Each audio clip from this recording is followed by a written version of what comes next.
15 বছরের দুই কিশোরী তাদের জন্মদিন উদযাপন করে পরিবারের সাথে। শুভ্রর পরিবারও সেখানে উপস্থিত ছিল। এই 1 বছরে আরোহী শুভ্রর পছন্দ অপছন্দ জেনে নিয়েছে, কিন্তু সে তো শুভ্রর মনের খবরটাই জানতে পারল না। জানবেই বা কী করে? শুভ্র তো কখনো নিজের অনুভূতি কাউকে বুঝতেই দেয়নি। সামনে এইচএসসি পরীক্ষা, তাই নিজের মনের অনুভূতিকে সামলিয়ে পড়ালেখা নিয়ে ব্যস্ত শুভ্র। পরীক্ষা শেষ হয় শুভ্রর। শেষ পরীক্ষার দিন শিলার সাথে ওই ভালোবাসা নিয়ে ঝামেলা হবার পর শুভ্র নিজের বাসায় এসে তৎক্ষণাৎ নিজের রুমে যায়। আরোহী ও আয়না সেই দিন ওই শুভ্রদের বাড়িতেই ছিল, কিন্তু শুভ্র তা জানে না। আয়না শুভ্রর বড় বোন রিয়ানার সাথে কথা বলায় মুশকুল। আর এদিকে আরোহী যখন কলিং বেলের শব্দে শুভ্র এসেছে এই ভেবে আড্ডা ছেড়েই উঠে, কিন্তু তার আগেই বাড়ির কাজের লোক দরজা খুলে দেয়। আর আরোহী রিয়ানার রুমের দরজা থেকেই দেখতে পায় শুভ্র গটগটিয়ে নিজের রুমে চলে গেছে। আরোহী শুভ্রকে দেখেই বুঝতে পেরেছে শুভ্র প্রচণ্ড রেগে আছে। চঞ্চল কৌতূহলী কিশোরী শুভ্রের রুমের সামনে মৃদু পায়ে হেঁটে যায় কী কারণে রেগে আছে সেটা জানতে। কিন্তু সে কি জানতো আজকেই তার এই হৃদয়ে ভঙ্গ হবে, ক্ষতবিক্ষত হবে তার প্রগাঢ় অনুভূতিরা। শুভ্র এতটাই রেগেছিল যে নিজের রুমে যে ঠাস করে দরজাটা ধাক্কা দেয়, কিন্তু দরজাটা লক হয় না। শুভ্র বিছানায় বসে মাথা নিচু করে নিজের চুলগুলো টেনে ধরে। দরজার আড়াল থেকে আরোহী সব দেখছে। কিছুটা শব্দ করেই শুভ্র বলে ওঠে, আমি তারাকে ভালোবাসি। আমার শুভ্র তারা সে। শুভ্রর মনের আকাশে একক এক শুভ্র তারা সে। আমার মনে তারার জায়গা কোনো শিলা নিতে পারবে না। ভয়ে ভীত মুখশ্রী, কাঁপা কাঁপা কণ্ঠ, কন্দনরত রক্তিম, তাকে দেখে আমি তার মোহমায়ায় পড়ে গেছি। যখন সে আমার বুকে ঢলে পড়ল নিজের বোনকে বাঁচানোর আকুতি নিয়ে, ঠিক তখনই আমি অনুভব করেছি ওই কিশোরীর প্রতি এক সূক্ষ্ম অজানা অনুভূতির। আস্তে আস্তে সে অনুভূতিগুলো উঠতে শিখেছে। এখন তো আমার ভালোবাসা। ভালোবাসি আয়ানা তোমায়। তোমার জন্য আমি শিলার সাথে বন্ধুত্ব ভেঙে দিয়েছি আজকে। বন্ধুত্ব ভাঙাতে আমার কষ্ট হচ্ছে, কিন্তু শিলা আমাদের বন্ধুত্বের মধ্যে সীমাবদ্ধ রাখতে পারলো না। দরজার আড়ালে দাঁড়ানো আরোহীর প্রতিটা কথা বোধগম্য হয়েছে। হৃদয় ভাঙার কষ্ট সে অনুভব করতে পারছে। শুভ্র আজ জানতে ও অজান্তে দুটো রমণীর হৃদয় চূর্ণ বিচূর্ণ করে দিয়েছে। নিজের ভালোবাসার মানুষটার মুখ থেকেই নিজের বোনের প্রতি ভালোবাসার কথাগুলো শুনেই আরোহী বাকরুদ্ধ। তার কিশোরী মনে তখন একটাই প্রশ্ন, একই রকম দেখতে হয়েও কেন শুভ্র তাকে ভালো না বেসে তার বোনকে ভালোবাসল। ভগ্ন হৃদয় নিয়ে আরোহী যায় রিয়ানার রুমে। আবার আড্ডায় শরিক হয়েও আরোহী তাকিয়ে থাকে তার বোনের দিকে পলকহীন। না, হিংসে হচ্ছে না, শুধু নিজের অনুভূতিগুলোকে এখন তুচ্ছ মনে হচ্ছে। নিজেরই আরেক আত্মার প্রতি তার হিংসা হয় না। আরোহী ঠিকভাবে নিজের মনের অনুভূতি প্রকাশ করতে পারে না সবার সামনে, ঠিক যতটা আয়না পারে। আরোহী হয়েছে তার নির্ভয়ের মতো অনুভূতি প্রকাশে আনারে। আর তাদের প্রিয় অনুভূতিগুলো প্রকাশ করতে ভালোবাসে। আর মেঘ ও আয়না নিজেদের অনুভূতি নিজেদের ব্যবহারের মাধ্যমে প্রকাশ করে ফেলে। আড্ডায় মুশকুল রিয়ানা ও আয়নার নজরে আসে আরোহী। তারা দুজনেই ভ্রু নাচিয়ে আরোহীকে জিজ্ঞাসা করে, কি হয়েছে? আরোহী শত কষ্টের মাঝেও মুচকি এসে তাদের জানান দেয় তার কিচ্ছু হয়নি। আয়নার কাছে এই প্রথমে আরোহীর মুখশ্রী ভার দেখে কিছুটা সন্দেহ হয়েছিল, কিন্তু আরোহী নিজের অনুভূতিকে লুকিয়ে মুখে মুচকি হাসি ফুটিয়ে তোলায় সেই সন্দেহ দূর হয়ে যায়। বলা বাহুল্য, আরোহী আয়নার থেকে অনেকটাই ম্যাচিওর। আরোহী আয়না ও রিয়ানা দুপুরে খাবার শুভ্র বাড়ি ফেরার কিছুক্ষণ আগেই খেয়ে নিয়েছিল। শুভ্র যে সেই দুপুর 2:30টার দিকে বাসায় ফিরেছি এতবার খেতে ডাকার পরেও খেতে আসেনি। দরজা বন্ধ করে মনকে শান্ত রাখার জন্য সে এখনও ঘুমাচ্ছে। ঘড়ি কাটা যখন মধ্যাহ্ন 3:30 ছুঁই ছুঁই, তখন আরোহী ও আয়না দুই বোন তাদের ফুপির বাসা থেকে প্রাইভেটে পড়ার উদ্দেশ্যে বেরিয়ে যায়। সেখান থেকেই বাড়ি ফিরবে দুই বোন। ভগ্ন হৃদয়ে দুরন্ত কিশোরী হঠাৎ কয়েকদিন খুব চুপচাপ হয়ে যায়। খুব কম কথা বলে, দুষ্টুমি করে না। বিষয়টা সবার চোখে লাগলে আরোহীকে সবাই জিজ্ঞাসা করে। তখন আরোহী জবাব দেয় তার অর্ধবার্ষিকী পরীক্ষা, তাই সে পড়ালেখা নিয়ে ব্যস্ত আছে। সেদিনে 1 সপ্তাহ কেটে গেছে।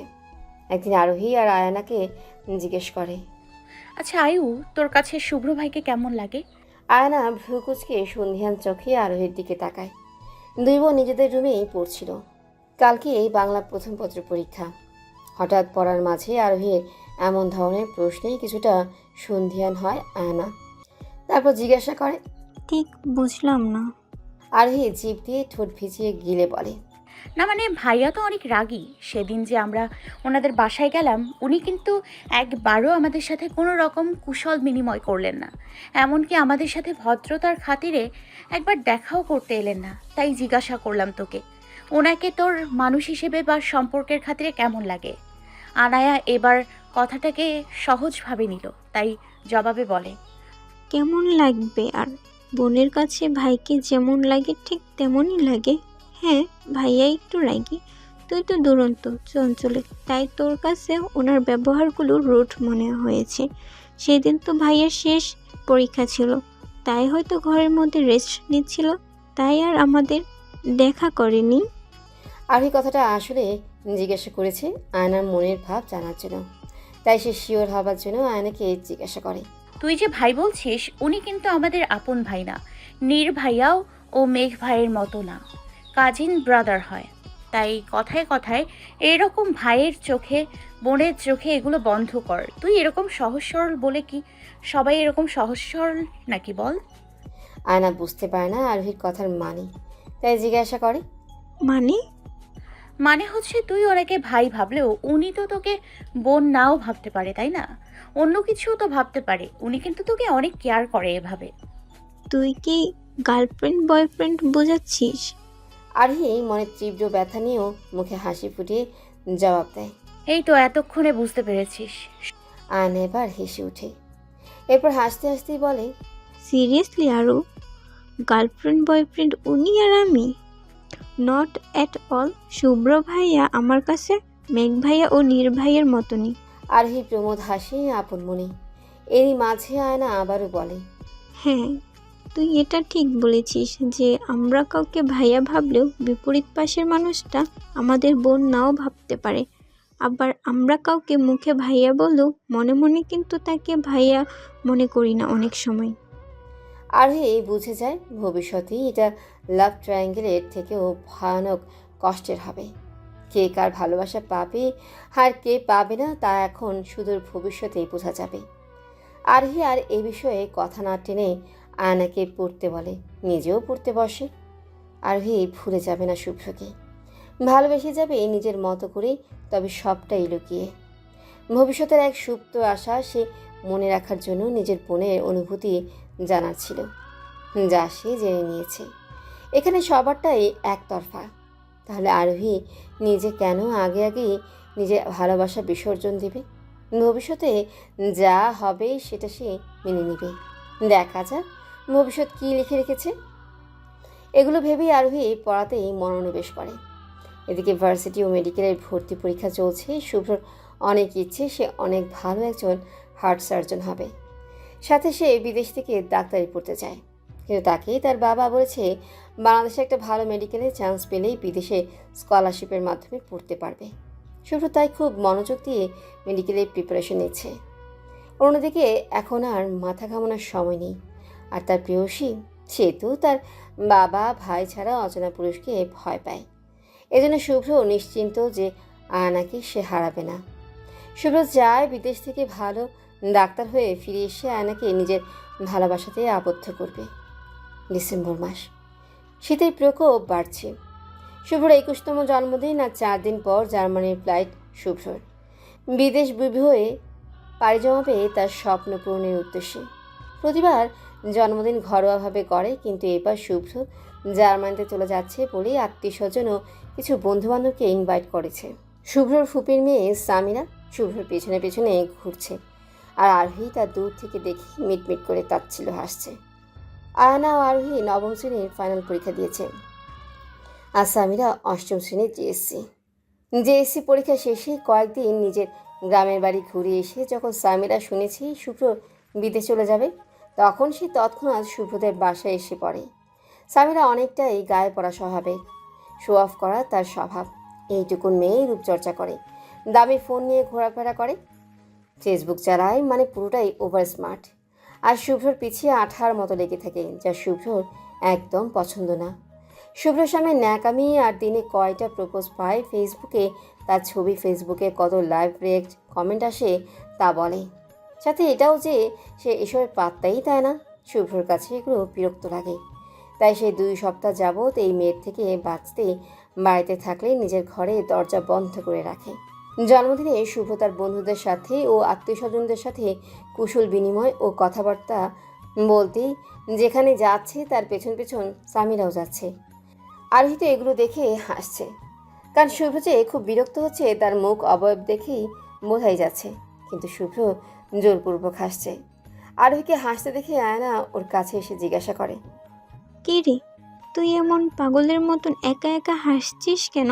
আরোহী হাসতে হাসতেই বলে, শুভ্র ভাইয়ের কাজিনটা কিভাবে শুভ্র ভাইয়ের পেছনে ঘুরতেছে, কিন্তু এই বোকা মেয়ে জানেই না যে শুভ্র ভাই তাকে কাশ্মীর কালেও পাত্তা দেবে না। তার মনে যে অন্য কারোর ভালোবাসা। আয়না অবাক হয়ে আরোহীকে জিজ্ঞাসা করে, সত্যি শুভ্র ভাইয়া কাউকে ভালোবাসে?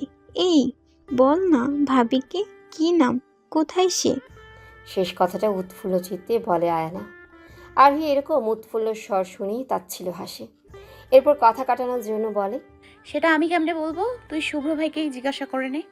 এই বলে আরোহী সেখান থেকে চলে যায়। আর আয়না মন খারাপ করে দাঁড়িয়ে থাকে তার ভাবির নাম জানতে না পারায়। শুভ্র বিদেশে গেছে 3.5 বছর হতে চলল। আরোহী ও আয়না এইচএসসি পরীক্ষা দিয়ে এখন মেডিকেলের ভর্তি পরীক্ষার জন্য কোচিংয়ে ভর্তি হয়েছে। ওদের 2 বোনকে নীর ও মেঘ 2 ভাই মিলে কোচিংয়ে ওরিয়েন্টেশন ক্লাসের জন্য দিয়ে গেছে। এই কোচিংয়ে ওরা 2 ভাইও সময় পেলে ক্লাস নেয়। উদ্ভাস উন্মেষ কোচিং সেন্টার। নীর ও মেঘ দুজনেই এখন অনার্স 4th ইয়ারে।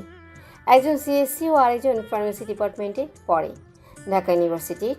2 ভাইয়ের একজনের বুয়েট ও আরেকজনের মেডিকেলে পড়ার ইচ্ছে ছিল, কিন্তু ভাগ্য সহায় না হওয়ায় বুয়েটের ইচ্ছে থাকা সত্ত্বে নীর সিএসসিতে ও মেডিকেলের ইচ্ছে থাকা সত্ত্বেও মেঘ ফার্মেসিতে পড়ছে। প্রথম দিন ওরিয়েন্টেশন তো কোনো পড়ায় না, তাই আরোহী আর আয়না বাসায় ফিরে আসে। নীর ও মেঘ গাড়ি নেয়নি। তারা ড্রাইভারকে বলে গেছে যেন ছুটি হওয়া পর্যন্ত ওদের 2 বোনের জন্য অপেক্ষা করে। দ্বিতীয় দিনে মানে ক্লাসের প্রথম দিন 4th ইয়ার মেডিকেল স্টুডেন্ট দিয়ে ক্লাস করায়। খুব সুন্দরভাবে ভাইয়া নিজের পরিচয় ও সংক্ষেপে স্টুডেন্টদের পরিচয় নিয়ে ক্লাস করায়। কিন্তু ক্লাসের দ্বিতীয় দিন একজন নতুন শিক্ষক নেই, যার এর আগে কোনো কোচিংয়ে ক্লাস নেওয়ার অভিজ্ঞতা নেই। হ্যাঁ, ধ্রুব। সরওয়ার্দী মেডিকেলের 2য় বর্ষে সে উঠবে এখন। ইয়ার প্রফের আর 4টা পরীক্ষা বাকি, কিন্তু সেগুলোর তারিখ পড়েছে 1.5 সপ্তাহ পরে। একটা আর আরেকটা ঠিক 2 দিন পর। বাকিগুলো 1 সপ্তাহে 8টা পরীক্ষা 4টা দিয়ে তার পরের দিনই কোচিংয়ে প্রথম ক্লাস করাতে এসেছে। আজ সকালেই তাকে জানানো হয় ক্লাসের কথা। ধ্রুব প্রথম দিন অনেক নার্ভাস। মূলত শখের বসে ছাত্রছাত্রী পড়ানোর ইচ্ছে থেকেই পড়াতে আসা। ধ্রুবদের নিজস্ব গাড়ি নেই, একটা 3 তলা বাড়ি আছে নিজেদের। গাড়ি নেই বলে সবসময় বাসে আসা যাওয়া করতে হয়।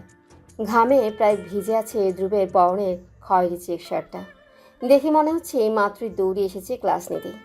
ঘুম থেকে দেরি করে উঠেছে, কারণ 1 সপ্তাহ রাত জেগে পড়াশোনা করার পর কাল রাতে আরামে ঘুমানোর ফুরসত পেয়েছে। তাই দেরি করে উঠেই মোবাইলে মেসেজ দেখে না খেয়েই বাসা থেকে বেরিয়ে পড়েছে। ধ্রুবকে দেখে মেয়েরা মুখ চেপে হাসছে, কারণ ধ্রুব রীতিমতো হাঁপাচ্ছে। কিন্তু আয়না একমাত্র হাসছে না। আয়নার পাশে বসে আরোহী, সেও হাসছে।